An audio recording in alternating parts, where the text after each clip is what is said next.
I don't know എത്രത്തോളം ആൾക്കാർക്ക് connect ആവുമെന്ന് എനിക്കറിയില്ല. പക്ഷേ നമ്മളെങ്ങനെ ഇതിന് ഫേസ് ചെയ്യുന്നൊരു പ്രശ്നം എനിക്കുണ്ടായിരുന്നു.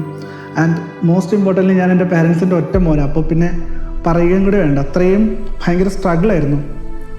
രാവിലെയും വൈകിട്ടും ഒക്കെ അമ്പലത്തിൽ പോകുന്ന അങ്ങനത്തെ ഒരു പാരൻസ് ഉള്ള, അത്ര ഹിന്ദു ട്രഡീഷനിൽ അങ്ങനെ ഉറച്ച് വിശ്വസിക്കുന്ന ഒരു ഫാമിലിയിൽ നിന്ന് വന്നിട്ട്, അപ്പോൾ ആ ഒരു സമയത്തൊക്കെയാണ് ഒരു ആക്സിഡൻ്റ് ഒക്കെ പറ്റുന്നതും ഹോസ്പിറ്റലിൽ കിടക്കുന്നതും ഒക്കെ. 4 വർഷങ്ങൾക്കിപ്പുറം ഒരു ദിവസം എന്നെ ഒരു അൺനോൺ നമ്പറിൽ നിന്ന് ഒരാൾ വിളിച്ചിട്ട്, എൻ്റെ പേര് സാമുവൽ മാർ റെനിസ് എന്നാണ്, ഞാൻ പത്തനംതിട്ട ബിഷപ്പാണ്, എനിക്ക് മോനെ ഒന്ന് കാണണമായിരുന്നു, മോൻ എപ്പോഴാണ് ഒന്ന് ഫ്രീ ആവുന്നത് എന്ന് എൻ്റെ അടുത്ത് ചോദിച്ചു.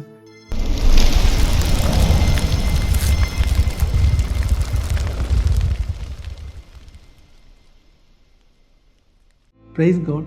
എൻ്റെ പേര് അമൽ, എൻ്റെ വീട് പത്തനംതിട്ടയാണ്. ഞാനിവിടെ കൊച്ചിയിൽ ഒരു NGOയിൽ വർക്ക് ചെയ്യാണ്.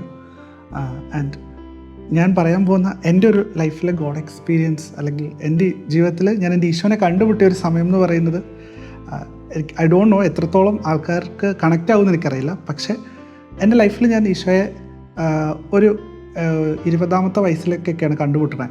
അപ്പോൾ ആ സമയത്ത് ഉണ്ടായ ഈശോ എന്ന് പറയുന്ന വ്യക്തി ഞാൻ ഇന്നുവരെ കേട്ടിട്ടില്ലാത്തതിൽ നിന്ന് വളരെ ഡിഫറൻ്റായിട്ട്, ഭയങ്കര യുണീക്കായിട്ട് നമ്മളെ സ്നേഹിക്കുന്ന, നമ്മുടെ ഓരോ ചെറിയ കാര്യങ്ങളിൽ നമ്മളെ കരുതുന്ന, അത്ര പവർഫുള്ളായൊരു മനുഷ്യൻ, അത്ര സ്നേഹം തരുന്ന, നമ്മുടെ എല്ലാ പോരായ്മകളിലേക്കും ഇറങ്ങി വന്ന്, നമ്മൾ എത്ര വലിയ ചെളിക്കുണ്ടിൽ കിടന്നാലും അവിടുന്ന് ആ ചെളിക്കുണ്ടിലേക്ക് ഇറങ്ങി വന്ന് അവിടെ ആ ചെളിയിൽ മുങ്ങിക്കുളിച്ചിട്ടാണെങ്കിലും നമ്മളതിൽ നിന്ന് പൊക്കിയെടുക്കണം. അത്ര അടിപൊളിയായിട്ടുള്ള ഒരു ദൈവത്തെ ഞാൻ പരിചയപ്പെടുന്നത് തന്നെ എൻ്റെ ഈ പറഞ്ഞ 20ാമത്തെ വയസ്സിലാണ്. അപ്പോൾ ഒരു രാവിലെയും വൈകിട്ടും ഒക്കെ അമ്പലത്തിൽ പോകുന്ന അങ്ങനത്തെ ഒരു പാരൻസ് ഉള്ള, അത്ര ഹിന്ദു ട്രഡീഷനിൽ അങ്ങനെ ഉറച്ച് വിശ്വസിക്കുന്ന ഒരു ഫാമിലിയിൽ നിന്ന് വന്നിട്ട് ഈശോയെ അറിയാൻ പറ്റുക എന്ന് പറയുന്നത് തന്നെ ഭയങ്കര ഭാഗ്യമായിട്ടാണ് ഞാൻ കാണുന്നത്. പലപ്പോഴും ഞാൻ ചിന്തിച്ചിട്ടുണ്ട്, ഇങ്ങനെ ജനിച്ച നാൾ മുതൽ കർത്താവിനെ അറിയുകയും കർത്താവിൻ്റേതായി മുദ്ര ചെയ്യപ്പെടുകയും ചെയ്ത ആൾക്കാരൊക്കെ എത്ര ബ്ലെസ്ഡ് ആയിട്ടുള്ള ആൾക്കാരാണെന്ന്. കാരണം നമ്മൾ വിശ്വസിക്കുന്ന ദൈവത്തെ നാവിൽ സ്വീകരിക്കാൻ പറ്റുക എന്ന് പറയുന്നത് അതൊരു ചെറിയ കാര്യമല്ലല്ലോ.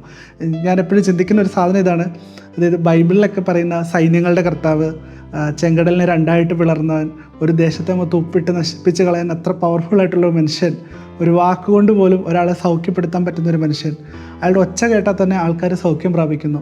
അങ്ങനത്തെ ഒരു മനുഷ്യനെ, അങ്ങനെ അത്ര പവർഫുള്ളായിട്ടൊരു ദൈവത്തെ നാവിൽ സ്വീകരിക്കുന്ന ഒരു അത്ര അനുഗ്രഹിക്കപ്പെട്ട ഒരു ജനത വേറെ എവിടെയുണ്ടെന്ന് ഞാൻ പലപ്പോഴും ചിന്തിച്ചിട്ടുണ്ട്. ആൻഡ് എൻ്റെ ലൈഫിൽ ഞാൻ ഏറ്റവും കൂടുതൽ എൻ്റെ ഈശോയുടെ സ്നേഹം തിരിച്ചറിഞ്ഞ ഒരു മൊമെൻ്റ് എന്ന് പറയുന്നത് വിശുദ്ധ ബലിയാണ്. തമ്പുരാൻ്റെ കൂടെ ചേർന്ന് നിന്ന് ഈശോ നമുക്ക് വേണ്ടി ബലിയായി മാറുന്നു. ഞാൻ പലപ്പോഴും വിശുദ്ധ കുർബാനയിൽ എപ്പോഴും ശ്രദ്ധിക്കുന്ന ഒരു കാര്യം ഇതാണ്, അതായത് വിശുദ്ധ കുർബാന സ്വീകരണത്തിൻ്റെ സമയത്ത് എപ്പോഴും പള്ളിയിലെ ഫാനൊക്കെ ഇങ്ങനെ ഓഫ് ചെയ്യും. അതായത് ആ ഒരു ഫാനിൻ്റെ കാറ്റിൽ പറന്നു പോകാൻ അത്രയും കനവേ ഉള്ളൂ തമ്പുരാൻ. അത്രയും എളിമപ്പെട്ട് ഈശോ നമ്മുടെ ഉമിനീരിൽ അലിഞ്ഞ് നമ്മുടെ ഉള്ളിലേക്ക് വരാൻ ആഗ്രഹിക്കുന്ന, നമുക്ക് വേണ്ടി അത്രയും താഴേക്ക് ഇറങ്ങി വരുന്ന ഒരു ദൈവത്തെ ഞാൻ ലോകത്തിൻ്റെ വേറെ എവിടെയും കണ്ടിട്ടില്ല. എൻ്റെ ജീവിതത്തിൽ ഓരോ ചെറിയ കാര്യങ്ങളിലും തമ്പുരാൻ്റെ ഒരു ഭയങ്കര ബ്യൂട്ടിഫുള്ളായിട്ടുള്ളൊരു ടച്ച് ഉണ്ടായിട്ടുണ്ട്. മാമുദീസ മുങ്ങാൻ ആഗ്രഹിക്കുന്ന സമയത്തൊക്കെ ആണെങ്കിലും എനിക്ക് ഒരിക്കലും ഒരു ഉറപ്പുണ്ടായിരുന്നില്ല. എൻ്റെ പേരൻസൊക്കെ ഇങ്ങനെ എല്ലാ ദിവസവും അമ്പലത്തിലൊക്കെ പോകുന്ന അങ്ങനത്തെ ഒരു പേരൻസ്, അങ്ങനത്തെ ഒരു വിശ്വാസമുള്ള കുടുംബത്ത്, സ്വന്തമായിട്ട് അമ്പലമൊക്കെ ഉള്ളൊരു കുടുംബത്തിൽ നിന്ന് വരുമ്പോൾ നമ്മളെങ്ങനെ ഇതിന് ഫേസ് ചെയ്യുന്നൊരു പ്രശ്നം എനിക്കുണ്ടായിരുന്നു. ആൻഡ് മോസ്റ്റ് ഇമ്പോർട്ടൻ്റ്ലി ഞാൻ എൻ്റെ പാരൻസിൻ്റെ ഒറ്റ മോനാണ്. അപ്പോൾ പിന്നെ പറയുകയും കൂടി വേണ്ട, അത്രയും ഭയങ്കര സ്ട്രഗിളായിരുന്നു. ഞാനൊരു 6.5-7 വർഷത്തോളം ഞാൻ സ്ട്രഗിൾ ചെയ്തിട്ടുണ്ട്. ശരിക്കും മാമോദീസ മുങ്ങാൻ ഭയങ്കരമായിട്ട് ആഗ്രഹിച്ചിട്ട് ഞാൻ ഏറ്റവും കൂടുതൽ ആദ്യം കർത്താവിനെ ആ ഒരു വിശുദ്ധ കുർബാനയിൽ ഈശോ ഇത്രയും നമ്മളെ സ്നേഹിക്കേണ്ടെന്ന് തിരിച്ചറിഞ്ഞൊരു മൊമെൻറ്റ് എന്ന് പറഞ്ഞാൽ, ഞാൻ ആദ്യമായിട്ട് കുർബാനയ്ക്ക് പോണത് ഒരു 3500 അത്രയും കുടുംബങ്ങളുള്ള ഒരു ഇടവകയിലാണ്. അപ്പോൾ അവിടെ ഞായറാഴ്ച കുർബാനയ്ക്ക് പോയിരിക്കുമ്പോൾ പള്ളിയുടെ ഏറ്റവും പുറകിലത്തെ വാതിലിൽ പോയിരുന്നിട്ട് കുർബാന ഇങ്ങനെ കണ്ടുകൊണ്ടിരിക്കുന്ന സമയത്ത്, കുർബാന സ്വീകരണത്തിൻ്റെ സമയത്ത് എൻ്റെ അപ്പുറവും ഇപ്പുറവും മുമ്പിലും പുറകിലൊക്കെ ഇരുന്ന് മുഴുവൻ ആൾക്കാരും ഈശോയെ സ്വീകരിക്കാൻ വേണ്ടി എഴുന്നേറ്റ് പോയപ്പം ഞാൻ ചുറ്റിനും നോക്കിയപ്പോൾ ഞാൻ ഒരാൾ മാത്രമേ ഉള്ളൂ എൻ്റെ ഈശോയെ സ്വീകരിക്കാൻ പറ്റാതെ ആ പള്ളിയിലിരുന്നത്. അപ്പോൾ അന്ന് ഞാൻ ശരിക്കും ഇങ്ങനെ ചിന്തിച്ച് തുടങ്ങി, എന്തുകൊണ്ടായിരിക്കും എനിക്ക് എൻ്റെ ഈശോനെ കിട്ടാത്ത എന്ന്. അവിടുന്നാണ് ശരിക്കും ആലോചിച്ചതും ആഗ്രഹിച്ചതും പ്രാർത്ഥിച്ചതും. ആ സമയത്ത് ശരിക്കും എനിക്കൊരു വിശുദ്ധനെ ഞാൻ പരിചയപ്പെട്ടു, വിശുദ്ധ ഇമിൽഡ ലാംബ്രത്തീനി. ആദ്യ കുർബാനക്കാരുടെ മധ്യസ്ഥയാണ് വിശുദ്ധ ഇമിൽഡ ലാംബ്രത്തീനി. അപ്പോൾ വിശുദ്ധ ഇമിൽഡ ലാംബ്രത്തീനോടായിരുന്നു ഞാൻ എൻ്റെ മധ്യസ്ഥം വെച്ച് പ്രാർത്ഥിക്കാനൊക്കെ തുടങ്ങിയത്.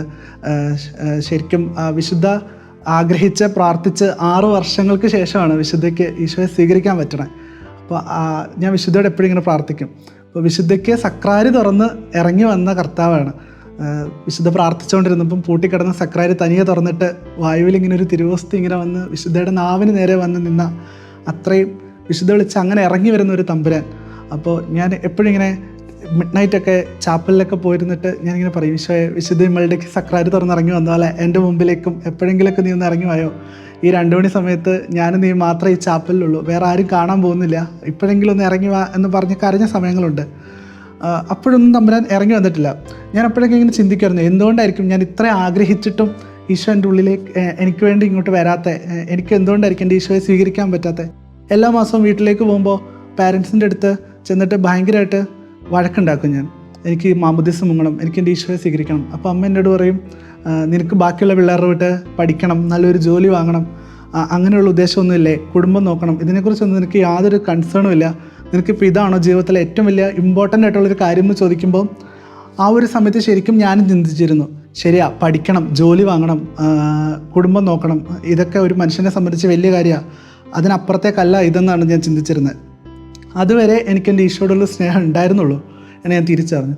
പിന്നെ ഒരിക്കൽ എൻ്റെ ഒരു ഫ്രണ്ടിനെ കണ്ട് സംസാരിച്ചപ്പോൾ അവൻ എൻ്റെ അടുത്ത് ഇങ്ങനെ പറഞ്ഞു, എടാ നീ പ്രാർത്ഥിച്ചിട്ട് തമ്പുരാനോട് ചോദിക്കേ എന്താ ചെയ്യേണ്ടതെന്ന്. ഞാനിങ്ങനെ ഇരുന്ന് സങ്കടപ്പെട്ട് പ്രാർത്ഥിച്ച് ബൈബിൾ തുറന്നപ്പം ഞാൻ മാമോദിസ ഇത് എന്ത് ചെയ്യും ഈശോയെ, അപ്പനെ അമ്മ അനുസരിക്കണമെന്ന് നീ തന്നെ പറയുന്നു, മാമോദിസ മുങ്ങാതിരിക്കാനും എനിക്ക് പറ്റില്ല. അങ്ങനത്തെ ഒരു സാഹചര്യത്തിൽ ഞാൻ ബൈബിൾ തുറന്നപ്പം എന്നോട് ഈശോ പറഞ്ഞ വചനം ഇതായിരുന്നു, എന്നെ പ്രതി പിതാവിനെയോ മാതാവിനെയോ സഹോദരനെയോ സഹോദരിയെയോ വയലുകളെയോ നിലങ്ങളെയോ ഉപേക്ഷിക്കുന്നവന് ഇവിടെ വെച്ച് തന്നെ അത് 100 ഇരട്ടിയായി തിരികെ ലഭിക്കും, ഒപ്പം സഹനങ്ങളും. അപ്പോൾ എനിക്ക് ഭയങ്കര സന്തോഷമായി, കോൺഫിഡൻ്റായി. ഞാൻ പാരൻസിൻ്റെ അടുത്ത് പറയാം, എനിക്ക് മാമോദിസ മുങ്ങണം, എനിക്ക് എൻ്റെ ഈശോയെ സ്വീകരിക്കണം, അങ്ങനെ പറയാൻ കോൺഫിഡൻ്റായി. ഒരാഴ്ചയൊക്കെ കഴിഞ്ഞപ്പോഴത്തേക്ക് മനുഷ്യനാണല്ലോ, നമുക്ക് ഒരു വചനം കിട്ടിയാൽ മാക്സിമം ഒരാഴ്ചയ്ക്ക് എൻ്റെ ഒരു കോൺഫിഡൻസ് നമ്മുടെ മനസ്സിലേക്ക് നിൽക്കുള്ളൂ. പ്രത്യേകിച്ച് ഈ ലോകത്തിൻ്റേതായ ഇതിൽ ജീവിക്കുമ്പോൾ ഉറപ്പായിട്ടും നമുക്ക് ഒരാഴ്ചയ്ക്ക് നിൽക്കുന്നതിന് ഭയങ്കര ഭാഗ്യം എന്നാണ് ഞാൻ വിചാരിക്കുന്നത്. അപ്പോൾ 2ാമത്തെ ആഴ്ച എനിക്ക് വീണ്ടും ഇങ്ങനെ പാരൻസിൻ്റെ അടുത്ത് ചെന്ന് പറഞ്ഞു. അപ്പം എൻ്റെ അമ്മ വീണ്ടും എൻ്റെ അടുത്ത് ഇങ്ങനെ തന്നെ ചോദിച്ചു, നിനക്ക് ജോലി വേണ്ടടാ, നിനക്കൊരു നല്ല ജീവിതം വേണ്ട, നീ അതിനെക്കുറിച്ച് എന്താ ചിന്തിക്കാത്തത് എന്ന് ചോദിച്ചു. നീ പള്ളിയിൽ പൊക്കോ, പ്രാർത്ഥിച്ചോ, പക്ഷേ മാമോദിസ മുങ്ങണ്ട, കുർബാന സ്വീകരിക്കേണ്ട എന്ന് എൻ്റെ അടുത്ത് പറഞ്ഞു. അപ്പം ഞാൻ വീണ്ടും വന്ന് ഈശോയോട് ചോദിച്ചു, ഈശോയെ ഞാനിനി എന്നാ ചെയ്യും, അമ്മ ഇങ്ങനെ പറയണേ, എന്ത് ചെയ്യണം എന്ന് ചോദിച്ചപ്പം കർത്താവ് എൻ്റെ അടുത്ത് ബൈബിളിലൂടെ പറഞ്ഞ വചനം ഇതായിരുന്നു, കലപ്പമേൽ കൈവച്ചിട്ട് തിരിഞ്ഞു നോക്കുന്നവൻ സ്വർഗ്ഗരാജ്യത്തിന് യോഗ്യനല്ല. എന്നുവെച്ചാൽ ഞാൻ ഒരിക്കലും ഈശോനെ അറിഞ്ഞു, ഇനി ഞാൻ തിരിഞ്ഞു നോക്കി ഇത് വേണോ വേണ്ടോ എന്ന് നിന്ന് കഴിഞ്ഞാൽ ഞാൻ സ്വർഗ്ഗരാജ്യത്തിന് യോഗ്യനല്ല എന്ന് ഈശോയുടെ അടുത്ത് മുഖത്തൊക്കെ പറഞ്ഞു. അപ്പോൾ ഞാൻ ഓക്കെ ഫൈൻ. അപ്പം ഞാൻ ഈശോയോട് പറഞ്ഞു, ഈശോ ഞാൻ ഇന്ന് കുർബാനയ്ക്കുമുണ്ട്, അപ്പോൾ വൈകിട്ടത്തെ കുർബാനയിൽ എനിക്കൊരു കൺഫർമേഷനോടെ തരണം, അതും കൂടി തന്നാൽ ഞാൻ ഉറപ്പായിട്ടും വീട്ടുകാരെടുത്ത് വിളിച്ചു പറയാമെന്ന് പറഞ്ഞു. ഞാൻ കുർബാനയ്ക്ക് വരുന്നു. കുർബാനയുടെ ബൈബിൾ വായിക്കുന്ന ഭാഗമായപ്പം അച്ഛൻ വചനഭാഗം വായിക്കുകയാണ്, എന്നെ അനുഗമിക്കാൻ ആഗ്രഹിക്കുന്നവൻ സ്വയം ത്യജിച്ച് തൻ്റെ കുരിശും എടുത്ത് എൻ്റെ പിന്നാലെ വരട്ടെ. അപ്പോൾ എനിക്ക് കൺഫേമായി ഈശോ ഇത് ആഗ്രഹിക്കുന്നുണ്ട്, നമ്മളത് മുന്നോട്ട് പോകണമെന്ന്. സ്ട്രഗിളായിരുന്നു. എല്ലാ മാസവും വീട്ടിൽ ചെന്ന് പറയും, വഴക്കാകും, മിണ്ടാതെയാവും, തിരിച്ചു വരും. ഞാൻ ഉപവാസം എടുക്കും, പ്രാർത്ഥിക്കും, അടുത്ത മാസം വീണ്ടും പോയി പറയും, വഴക്കുണ്ടാക്കും, തിരിച്ചു വരും. ഇങ്ങനെ കുറേ മാസങ്ങൾ ഇങ്ങനെ കടന്നുപോയി, വർഷങ്ങളോളം കടന്നുപോയിക്കൊണ്ടേയിരുന്നു. അറിഞ്ഞതേ ഇല്ല. എല്ലാ ദിവസവും വിശുദ്ധ ബലിക്ക് പോകുമ്പം ഞാൻ എപ്പോഴും അഷ്വർ ചെയ്യുന്നൊരു സാധനം, എനിക്കറിയാവുന്ന ആരെങ്കിലും എൻ്റെ കൂടെ വിശുദ്ധ കുർബാനയ്ക്ക് ഉണ്ട് എന്നുള്ളതായിരുന്നു. കാരണം അവർ സ്വീകരിക്കുന്ന ഈശോനെ അവരുടെ കൈ പിടിച്ചിട്ടായിരുന്നു ഞാൻ സ്വീകരിച്ചുകൊണ്ടിരുന്നത്. അപ്പോൾ അവർക്ക് അറിയുകയും ചെയ്യാം. എൻ്റെ ഒരു ഫ്രണ്ട് ഉണ്ട് അബൈ, അവനാണെങ്കിൽ ഈശോയെ സ്വീകരിച്ചിട്ട് അലിയിച്ചിറക്കാണ്ട് വന്നിട്ട് എന്നെ ഹഗ് ചെയ്യും. എന്നിട്ട് എൻ്റെ അടുത്ത് പറയാം, അമലേട്ട ഞാൻ ഈശോനെ അലിയിച്ചിറക്കിയിട്ടില്ല, നാവിലുണ്ട്, കുറച്ച് അമലേട്ടനൂടെ കിട്ടിക്കോട്ടെ എന്ന് വിചാരിച്ചിട്ടാ എന്ന് പറയും. അപ്പം ഞാനിങ്ങനെ ചിന്തിച്ചിട്ടുണ്ട്, ദൈവം നിന്നെ ഇത്ര സ്നേഹിക്കാൻ ശ്രമിച്ചിട്ടും നീ എന്തുകൊണ്ടാണ് എൻ്റെ ഉള്ളിലേക്ക് ഇറങ്ങി വരാത്തത്? നീ വിചാരിച്ചാൽ ഇത് നിസ്സാരമായ കാര്യമേ ഉള്ളൂ, അമ്മയുടെ അച്ഛൻ്റെ എതിർപ്പൊന്നൊരു പ്രശ്നമേ അല്ല എന്നിങ്ങനെ ഞാൻ ചിന്തിച്ചു. അപ്പോൾ ആ ഒരു സമയത്തൊക്കെയാണ് ഒരു ആക്സിഡൻ്റ് ഒക്കെ പറ്റുന്നതും ഹോസ്പിറ്റലിൽ കിടക്കുന്നതും ഒക്കെ. അപ്പം എൻ്റെ ഒരു ഫ്രണ്ട് വന്നിട്ട് എൻ്റെ അടുത്ത് പറഞ്ഞു, അമലെ, നമ്മൾ ഈശോയുടെ പടയാളികളാണ്, നമ്മൾ തളർന്നു പോകരുത്, നീ ഇപ്പോൾ ഈ വേദന മൊത്തം സഹിച്ചിട്ട് നിൻ്റെ ഒരു വലിയ ആഗ്രഹം ഈശോയോട് പറ, ഈശോ നിനക്കിപ്പോൾ കടക്കാരനാണ്, കാരണം നിൻ്റെ കുഴപ്പം കൊണ്ട് സംഭവിച്ച ആക്സിഡൻ്റ് അല്ല, അപ്പോൾ അതുകൊണ്ട് നീ ധൈര്യമായിട്ട് പറഞ്ഞു, ഈശോ നിനക്ക് സാധിച്ചിരുന്നു പറഞ്ഞു. എൻ്റെ മനസ്സിലേക്ക് പെട്ടെന്ന് വന്നൊരു വചനഭാഗം ഇതായിരുന്നു, നിങ്ങൾ ആദ്യം എൻ്റെ രാജ്യവും നീതിയും അന്വേഷിക്കുകയും ബാക്കിയെല്ലാം അതിനോട് കൂട്ടിച്ചേർക്കപ്പെടും. അപ്പോൾ ഞാൻ എൻ്റെ ഈശോയോട് പറഞ്ഞു, ഈശോയെ എനിക്ക് എൻ്റെ അപ്പൻ്റെ അമ്മയുടെ സമ്മതത്തോടെ എൻ്റെ മാമോദിസ നടത്തി തരണം. ഞാനിത് പറയണത് 2019 ഒക്ടോബർ 7 അപ്പോൾ ആ ഡേറ്റിനൊരു പ്രത്യേകതയുണ്ട്. അതായത് പിന്നീട് വന്നപ്പോൾ അത് ജീവിതത്തിലെ ഏറ്റവും മനോഹരമായൊരു ദിവസമായി മാറി. 4 വർഷങ്ങൾക്കിപ്പുറം ഒരു ദിവസം എന്നെ ഒരു അൺനോൺ നമ്പറിൽ നിന്ന് ഒരാൾ വിളിച്ചിട്ട്, എൻ്റെ പേര് സാമുവൽ മാറ റെനിസ് എന്നാണ്, ഞാൻ പത്തനംതിട്ട ബിഷപ്പാണ്, എനിക്ക് മോനെ ഒന്ന് കാണണമായിരുന്നു, മോൻ എപ്പോഴാണ് ഒന്ന് ഫ്രീ ആവുന്നത് എന്ന് എൻ്റെ അടുത്ത് ചോദിച്ചു. അപ്പോൾ പെട്ടെന്ന് എൻ്റെ മനസ്സിലേക്ക് നമുക്ക് പെട്ടെന്നൊരു ബിഷപ്പൊക്കെ വിളിക്കുമ്പോൾ നമ്മുടെ ഒരു ചിന്തയൊക്കെ ഔട്ടായി പോകും. അപ്പം ഞാനിങ്ങനെ വിചാരിക്കും, ദൈവമേ പിതാവ് എപ്പോഴാണ് ഫ്രീ ആവുന്നത്, എനിക്കൊന്ന് കാണണമല്ലോ എന്നാണല്ലോ യൂഷ്വലി നമ്മൾ അങ്ങോട്ട് പറയുക.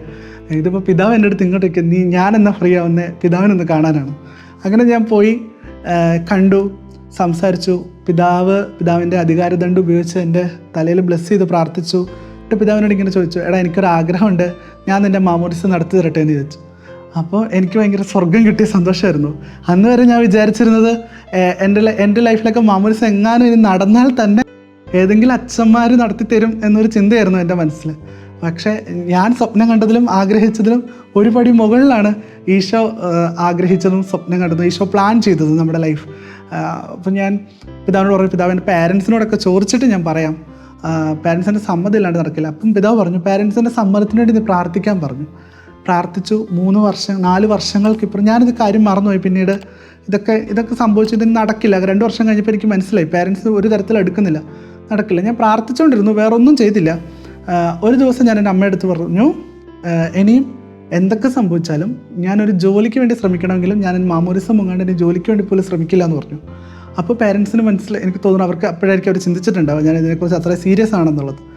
അപ്പോൾ എൻ്റെ അടുത്ത് പറഞ്ഞു, എന്നാൽ പിന്നെ നീ പോയി മാമോദിസ മുങ്ങിക്കോളാൻ പറഞ്ഞു.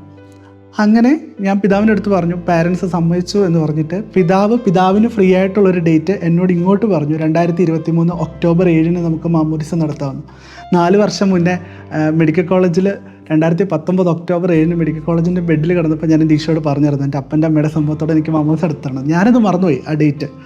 പിതാവ് ഡേറ്റ് പറഞ്ഞു കഴിഞ്ഞ് ഞാനൊരു സുഹൃത്തിനോട്, ഒരു ബ്രദറിനോട് സംസാരിക്കുമ്പോൾ ബ്രദർ എന്നോട് പറഞ്ഞത്, അമൽജി നീ ഓർക്കുന്നുണ്ടോ 4 വർഷം മുന്നേ നീ ഈശോയുടെ ഈ കാര്യം പറഞ്ഞിരുന്നു, നീ അത് മറന്നുപോയി, പക്ഷെ നമ്മുടെ തമ്പുരാൻ അത് മറന്നില്ല എന്ന് പറഞ്ഞു. അപ്പൻ്റെ അമ്മയുടെ പൂർണ്ണ സമ്മതത്തോടെയാണ് മാമോദിസ നടന്നത്. മാമോദിസയ്ക്ക് ശേഷം ഞാൻ എപ്പോഴും കണ്ടിട്ടുള്ള സാധനം, ഞാൻ ഇന്ന് വരെ എൻ്റെ പേരൻസിൻ്റെ അടുത്ത് കർത്താവിനെക്കുറിച്ചോ കർത്താവിൻ്റെ സ്നേഹത്തെക്കുറിച്ചോ ഒരക്ഷരം പോലും പറഞ്ഞു കൊടുത്തിട്ടില്ല. പക്ഷേ എൻ്റെ മാമോദിസയ്ക്ക് ശേഷം എൻ്റെ മാമോദിസയ്ക്ക് ഏറ്റവും കൂടുതൽ എതിർത്ത് എൻ്റെ അമ്മ ദിവസം 3 മണിക്കൂറോളം പ്രാർത്ഥിക്കാൻ തുടങ്ങി, ബൈബിൾ വായിക്കാൻ തുടങ്ങി, ഒരു ദിവസം 5 കൊന്ത ചൊല്ലാൻ തുടങ്ങി. അപ്പോൾ എനിക്കൊക്കെ ആണെങ്കിൽ ഒരു കൊന്ത തന്നെ ഞാൻ വളരെ ബുദ്ധിമുട്ടിയാണ് ചില ദിവസമൊക്കെ ചൊല്ലി തീർക്കാറ്, മടി കാരണം. പക്ഷേ അമ്മ ഒരു ദിവസം 4 കൊന്ത 5 കൊന്തയൊക്കെ ചൊല്ലും. അപ്പോൾ ഞാനിങ്ങനെ അത്ഭുതത്തോടെ നോക്കി തുടങ്ങി. അന്ന് എന്നോട്, ഞാൻ ഈ പാരൻസിൻ്റെ എതിർപ്പ് പറഞ്ഞ സമയത്ത് എന്നോടൊരു അച്ഛൻ പറഞ്ഞായിരുന്നു, എടാ ലോകത്തുള്ള എല്ലാം ശരിയാക്കിയിട്ട് ഈശോയുടെ പുറകെ പോകാൻ നിന്നാൽ ഒരിക്കലും നടക്കാൻ പോണില്ല, അതുകൊണ്ട് നീ ആദ്യം കർത്താവിന് എസ് പറയും, ബാക്കിയൊക്കെ കർത്താവ് നോക്കിക്കോളും എന്ന് പറഞ്ഞു. ശരിക്കും ഞാൻ ചെയ്തത് ആകെ ആ ഒരു കാര്യം മാത്രമാണ്. ഈശോയുടെ എസ് പറഞ്ഞു, ബാക്കി എനിക്കെതിരായിട്ട് നിന്ന എല്ലാ സാഹചര്യങ്ങളും എനിക്ക് ഏറ്റവും എതിരായിട്ട് നിന്ന എൻ്റെ പാരൻസ് ആയിരുന്നു. അവർ എനിക്ക് സപ്പോർട്ടായി. ഇപ്പോൾ എൻ്റെ അമ്മ, ഇപ്പം ഞാനാണെങ്കിലും എങ്ങോട്ടെങ്കിലും പോകാനിറങ്ങിയാൽ തന്നെ അമ്മ എനിക്ക് വേണ്ടി പ്രാർത്ഥിക്കാറുണ്ട്. പണ്ടൊക്കെ എൻ്റെ അമ്മ എനിക്ക് വേണ്ടി പ്രാർത്ഥിച്ചിട്ടുണ്ടെങ്കിൽ എൻ്റെ മകന് നല്ല ജോലി വേണം, വലിയ വീട് വേണം, കാറ് വേണം, ഇതൊക്കെയായിരുന്നു. ഇപ്പം എൻ്റെ അമ്മ എനിക്ക് വേണ്ടി പ്രാർത്ഥിക്കണം, അവൻ ഇപ്പോൾ ഓടി നടക്കുന്നതിനേക്കാളും കുറച്ചും കൂടി കൂടുതൽ കർത്താവിന് വേണ്ടി അവൻ ഓടി നടക്കാൻ പറ്റണം, അവൻ അനുഭവിച്ച ഈശോയെ കുറേ കൂടി ആൾക്കാരിലേക്ക് എത്തിക്കാൻ പറ്റണം, അതിനുള്ള ആരോഗ്യം അവന് കൊടുക്കണം. ഇത് മാത്രമാണ് എൻ്റെ അമ്മയുടെ പ്രാർത്ഥന. കുറച്ചും കൂടി ഈശോയോട് ഒരു ജോലിക്ക് ഇൻ്റർവ്യൂ പാസ്സായാൽ പോലും നീ കർത്താവിനോട് ചോദിച്ചിട്ട് ഈശോ പോകാൻ പറയുകയാണെങ്കിൽ മാത്രം നീ പോയാൽ മതി എന്ന് പറയുന്ന ഒരു തലത്തിലേക്ക് എൻ്റെ പേരൻസിൻ്റെ വിശ്വാസത്തെ ദൈവം മാറ്റിമറിച്ചു. ഞാൻ അതിനുവേണ്ടി ഒരു എഫേർട്ട് ഇട്ടിട്ടില്ല. ഞാൻ ആകെ ചെയ്ത സാധനം എൻ്റെ ഈശോയുടെ എസ് പറഞ്ഞു. ഈശോ എന്നോട്, എടാ നീ എന്നെ സ്വീകരിക്കണം, നീ പൂർണ്ണമായും എൻ്റേതാകണം എന്ന് പറഞ്ഞപ്പോൾ ഞാനതിന് എസ് പറഞ്ഞു, കർത്താവിൻ്റെ കൂടെ നിന്നു എന്നുള്ളത് മാത്രമാണ് ചെയ്തത്. അതിനുള്ള ധൈര്യം, അതിനുള്ള ധൈര്യം പോലും തന്നത് എൻ്റെ കർത്താവാണ് എനിക്ക്. ഞാൻ എപ്പോഴും ആരാധന സഭയിൽ പോലും പ്രാർത്ഥിക്കുമായിരുന്നു, എൻ്റെ പേരൻസിനോട് ഇത് സ്ട്രോങ് ആയിട്ട് പറയാനുള്ളൊരു ധൈര്യം എനിക്ക് വേണം, എനിക്ക് നിന്നെ വേണം എന്നുള്ളൊരു കാര്യം പറയാനായിട്ട്. ആ ധൈര്യം തന്നതും ദിവ്യകാരുണ്യ ആരാധന എന്നാണ്. ഞാൻ എപ്പോഴും ഏറ്റവും അടുത്ത് എനിക്ക് പരിശുദ്ധ കുർബാനയിൽ കിട്ടിയ വലിയൊരു ബോധ്യം ഇതാണ്. ഞാനിങ്ങനെ പോയിരുന്നിട്ട് എൻ്റെ ഭൗതികപരമായ കുറേ കാര്യങ്ങളൊക്കെ ഇങ്ങനെ പറഞ്ഞ് വിഷമം പറയായിരുന്നു. അപ്പോൾ എനിക്ക് പെട്ടെന്ന് ഇങ്ങനെ പിതാവ് ഇങ്ങനെ മനസ്സിലേക്ക് ഇങ്ങനെ പറയണ പോലെ ഒരു തോട്ട് വന്നത് ഇതാണ്, എടാ ഞാൻ നിനക്ക് വേണ്ടി എൻ്റെ ഏക മകനെ ക്രൂരമായി കൊല്ലാൻ വിട്ടുകൊടുത്തിട്ട് അവൻ്റെ ശരീരവും രക്തം എടുത്ത് മേശപ്പുറത്ത് ബലി ഒരുക്കി നീ അത് സ്വീകരിക്കുന്നത് നോക്കി കണ്ണുനീരോടെ സന്തോഷത്തോടെ ആ ജോയ്ഫുൾനെസ്സോടെ ഇങ്ങനെ ഇരിക്കുമ്പോൾ ഇതിലും കൂടുതൽ ഒരു അപ്പൻ എന്താടാ നിനക്ക് തരാൻ പറ്റുക? എൻ്റെ അടുത്താണോ നീ വന്നിട്ട് നിനക്കത് വേണം, നിനക്കിത് വേണമെന്ന് പറയുന്നത്? എൻ്റെ മകൻ്റെ ജീവനിൽ വലുതായിട്ടൊന്നും തരാൻ പറ്റുന്ന എനിക്ക്, ഏക മകൻ്റെ ജീവനെ തരാൻ പറ്റുന്ന എനിക്ക് നിൻ്റെ ഭൗതിക കാര്യങ്ങളൊക്കെ സാധിച്ചു തരാൻ പറ്റില്ലേടാ? അങ്ങനെ ചോദിച്ചു. അങ്ങനെ ഒരു ചിന്ത എൻ്റെ മനസ്സിലേക്ക് വന്നു. ഞാൻ വിശ്വസിക്കുന്നത് എൻ്റെ പിതാവായ ദൈവം, എൻ്റെയും നിങ്ങളുടെയൊക്കെ സ്വർഗത്തിലെ അപ്പൻ നമുക്കൊക്കെ യാതൊരു മടിയും കൂടാതെ എപ്പോഴും ഏത് ചെളിക്കൊണ്ടിൽ നിന്നിട്ട് അപ്പ എന്ന് വിളിക്കാൻ പൂർണ്ണ സ്വാതന്ത്ര്യമുള്ള നമ്മുടെ സ്വർഗത്തിലെ അപ്പനാണ് ശരിക്കും നമുക്ക് അങ്ങനത്തെ ഒരു ആ അപ്പൻ്റെ സ്നേഹത്തിൽ നമ്മൾ പിടിച്ചു നിൽക്കുക എന്നുള്ളതാണ്. ചുറ്റുമുള്ളതൊന്നും ഇല്ലെങ്കിലും ചുറ്റുപാടുമുള്ള എല്ലാ കാര്യങ്ങളും ഇടിഞ്ഞ് താഴേക്ക് പോയാലും എനിക്കെൻ്റെ ഈശോ ഉണ്ട്, എനിക്കെൻ്റെ അപ്പനുണ്ട് എന്നുള്ളൊരു ഉറച്ച ബോധ്യത്തിലേക്ക് വരിക. ഞാൻ എൻ്റെ മാമോദീസയുടെ സമയത്ത് ഏറ്റവും കൂടുതൽ ആഗ്രഹിച്ച് പ്രാർത്ഥിച്ച 3 കാര്യങ്ങളാണ്. അതായത് കർത്താവിൽ ആഴത്തിലുള്ളൊരു സ്നേഹബന്ധം ഉണ്ടാവുക, ദൃഢമായൊരു വിശ്വാസം ഉണ്ടാവുക, പിന്നെ നമ്മുടെ ഈശോയിൽ നമുക്ക് നിരന്തരമായൊരു പ്രത്യാശ ഉണ്ടാവുക. ജോബിനെ പോലെ പ്രത്യാശ ഉള്ളവരാവണം. ജോബിൻ്റെ ഒരു മനോഹരമായ പ്രാർത്ഥന എനിക്ക് ഭയങ്കര ഇഷ്ടമാണ്. കർത്താവ് എൻ്റെ ശരീരം അഴുകി ഇല്ലാണ്ടായാലും എൻ്റെ മാംസത്തിൽ നിന്ന് എന്നെ സ്തുതിക്കും. ആ ഒരു പ്രത്യാശ നമുക്ക് വേണം.